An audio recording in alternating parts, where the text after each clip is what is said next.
Electoral bonds को लेकर supreme court ने एक बार फिर एसबीआई को नोटिस जारी कर दिया है। ये कहा है कि आपने पूरी जानकारी नहीं दी है। एसबीआई को 18 मार्च तक का समय दिया गया है। कहा गया है कि 18 मार्च तक हमें सब बताइए कि किसने किस पार्टी को कितना चंदा दिया। कांग्रेस पार्टी की ओर से राहुल गांधी कह रहे हैं कि इलेक्टोरल बॉन्ड्स प्रधानमंत्री द्वारा चलाया जा रहा वसूली रैकेट है। जो नरेंद्र मोदी जी ने इलेक्टोरल बॉन्ड का कॉन्सेप्ट रखा है वो दुनिया का सबसे बड़ा एक्सटॉर्शन रैकेट है। राहुल गांधी ने कहा है कि इलेक्टोरल बॉन्ड्स की स्कीम एंटी नेशनल है और ये दुनिया का सबसे बड़ा वसूली रैकेट है जिसे बीजेपी चला रही थी। मीडिया के पास भी सवालों की कमी नहीं है। कोई इसे चंदे का धंधा बता रहा है तो कोई इसे फंडिंग की जगह फिरौती का नाम दे रहा है।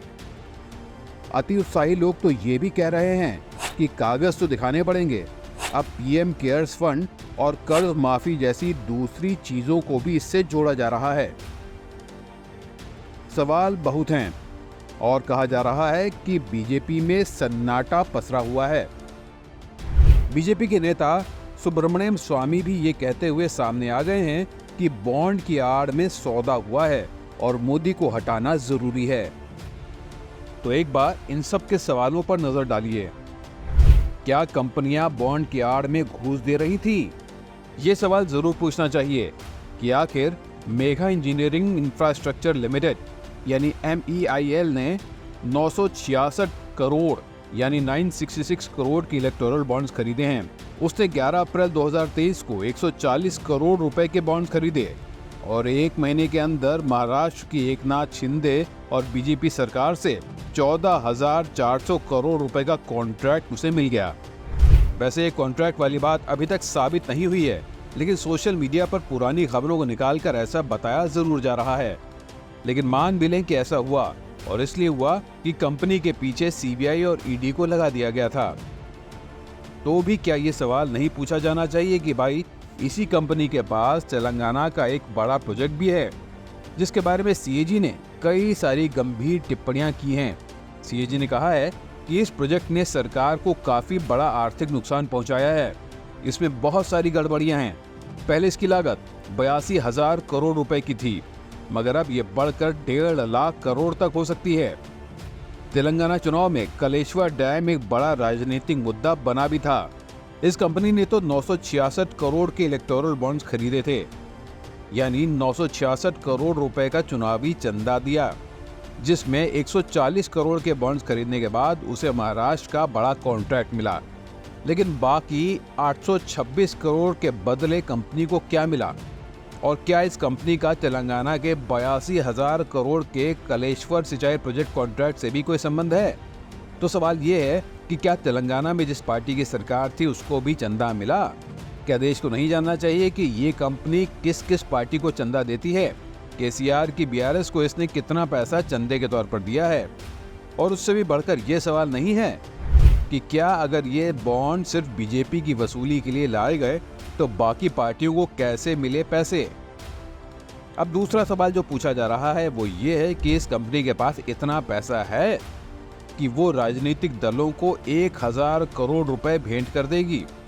बिल्कुल सही सवाल है ये। देश के हर नागरिक को ये जानने का हक है कि पैसा कहां से आया कंपनियों के पास।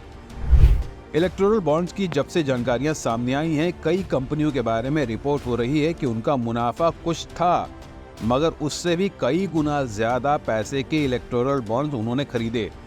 ये कैसे संभव है? जाहिर है कुछ घपला होगा या किसी और का पैसा इधर से उधर घूम कर आ रहा होगा। तमिलनाडु की एक कंपनी है फ्यूचर गेमिंग। 2019 में उसे जितना मुनाफा हुआ उसका 6 गुना इस कंपनी ने इलेक्टोरल बॉन्ड खरीदने में लगाया, यानी चुनावी चंदा दे दिया। एक कंपनी है मदन लाल प्राइवेट लिमिटेड। इसने अपने मुनाफे का 174% का इलेक्टोरल बॉन्ड खरीदा। इसकी 2 सहयोगी कंपनियां भी हैं, केवेंटर फूड, स्पार्क इंफ्रा और MKG इंटरप्राइजेज। तीनों पश्चिम बंगाल में एक ही पते पर रजिस्टर्ड है। ये कंपनी पार्ले एग्रो के प्रोडक्ट्स, फ्रूटी, FP और फिज की डिस्ट्रीब्यूटर भी है। इन तीनों कंपनियों ने मिलकर 500 करोड़ से अधिक के इलेक्टोरल बॉन्ड खरीदे हैं। वहीं 2019-20 में मदन लाल लिमिटेड ने 185 करोड़ का चुनावी चंदा राजनीतिक दलों को दिया, जबकि इसका कुल मुनाफा 1.84 करोड़ रुपए का था। क्या कोई कंपनी जिसका मुनाफा 2 करोड़ रुपए भी ना हो, वो 185 करोड़ के इलेक्टोरल बॉन्ड खरीद सकती है?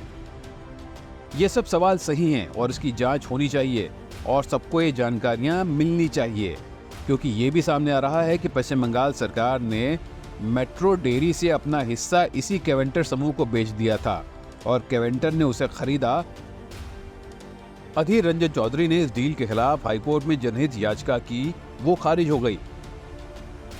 500 करोड़ रुपए का ये चुनावी चंदा किसकी झोली में गया होगा, ये अंदाजा लगाना कोई ज्यादा मुश्किल काम नहीं है।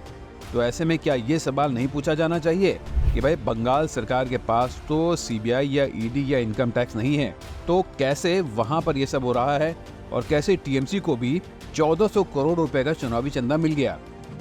किसी एक पार्टी को ज्यादा मिला है तो उसकी वजह तो यही है ना कि उससे ज्यादा लोगों को काम निकालना है। और अगर राहुल गांधी ये सवाल उठा रहे हैं तो और उनके समर्थक खुश होकर बता रहे हैं कि राहुल गांधी ने 2019 में ही कह दिया था कि ये इलेक्टोरल बॉन्ड्स घूस लेने और कमीशन खोरी का एक नया तरीका है। तो ये सवाल राहुल और उनकी पार्टी से क्यों नहीं पूछा जाना चाहिए कि भाई आपने तब बॉन्ड को रिडीम ही क्यों करवाया? यानी कांग्रेस पार्टी के नाम जो बॉन्ड्स खरीदे गए, कांग्रेस पार्टी ने वो बॉन्ड एसबीआई में जमा करके उनके बदले में पैसा क्यों उठाया?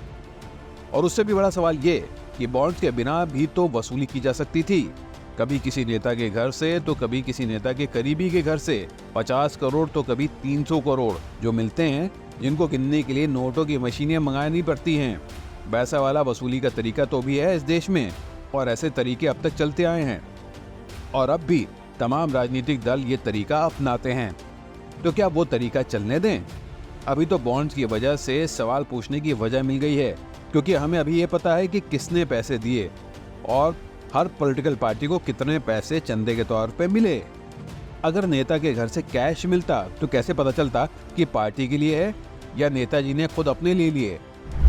और वो कैश वाला पैसा चुनाव में इस्तेमाल हो तो किसी को पता भी नहीं चलता। तो ये सवाल तो उठता है ना कि कोई भी ताकतवर पार्टी चुनावी बॉन्ड्स के रास्ते वसूली करने के बजाय दूसरा रास्ता भी तो अपना सकती थी। तो ऐसे में ये सवाल दूसरों से भी पूछा जाना चाहिए कि ये रास्ता सही है या पुराना कैश वाली वसूली का रास्ता। तो ये था दोस्तों आज का हमारा वीडियो। आपको कैसा लगा नीचे कमेंट बॉक्स में ज़रूर लिखें। इसके अलावा इलेक्टोरल बॉन्ड या चुनावी चंदा, इस पर आपकी क्या राय है ये भी हमें ज़रूर बताएं। चैनल को लाइक और सब्सक्राइब भी ज़रूर करें। कल फिर मिलते हैं एक नए वीडियो के साथ, तब तक अपना ख्याल रखिएगा। नमस्कार।